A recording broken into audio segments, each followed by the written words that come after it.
Food trip ang mga bata ni Tatang Kapitan. Nagkatay ng manok ang mga pinsan kong si Andres at Baak. Ay Kuyang June at Kuyang James pala. At dahil natapos ang binibilad naming palay at nakapag-deliver na si Tatang Kapitan, ay binigyan niya kami ng 2 malalaking manok na pagsasaluhan daw namin. Mukhang malalaban na naman kami sa tsibugan dahil napakatataba na ibinigay na manok ni Tatang Kapitan. At syempre kasama namin ngayon ang mga expert sa pagluluto, Chef Kuyang Mario at Balong Anton. Today's recipe ay magluluto daw sila ng adobong manok.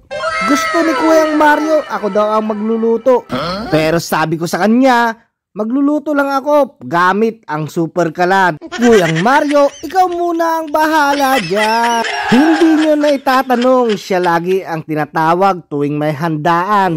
Tagatikim ng pulutan. One of the best po siya pagdating sa pagluluto sa kasalan at birthdayhan. Siya ang hinahanap dito sa aming barangay. Tumulong na rin sa pagluluto si Pinsan Jetro, anak ni Tatang Kapitan, para mapabilis at matikman na namin luto ni Kuyang Mario. At si Balong Anton naman ang tagahalo. Malakas kasi ang braso niyan. Siya ba naman ang tagaatang lahat ng binubuhat naming palay?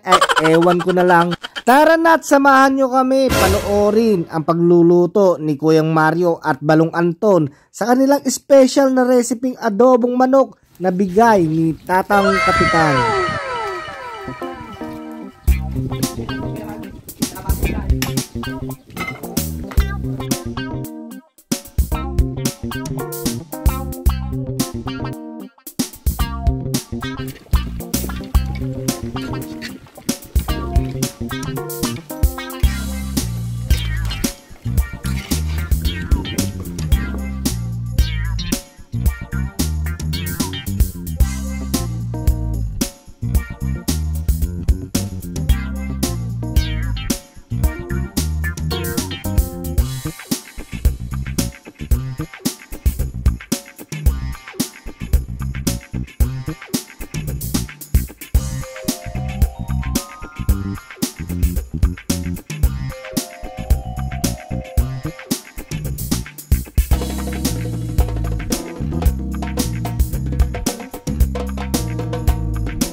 Pagkatapos maluto, syempre kainan na. Itsura pa lang masarap na. Iba talaga ang luto mo, Kuyang Mario. Heto na at mapapalaban na naman kami ngayon sa kainan. Siguradong taob na naman ang malaking kaldero. Sarap na sarap ang mga bata ni Tatang Kapitan, lalo na si Totoy. First bite, first bite. Sa muli, ako po ay nagpapasalamat sa mga taong sumusuporta sa aking page. Mga naglalike, follow and share. Pagpalain po kayo at hanggang dito na lang po at abangan ang susunod na kabanata. Maraming pong salamat.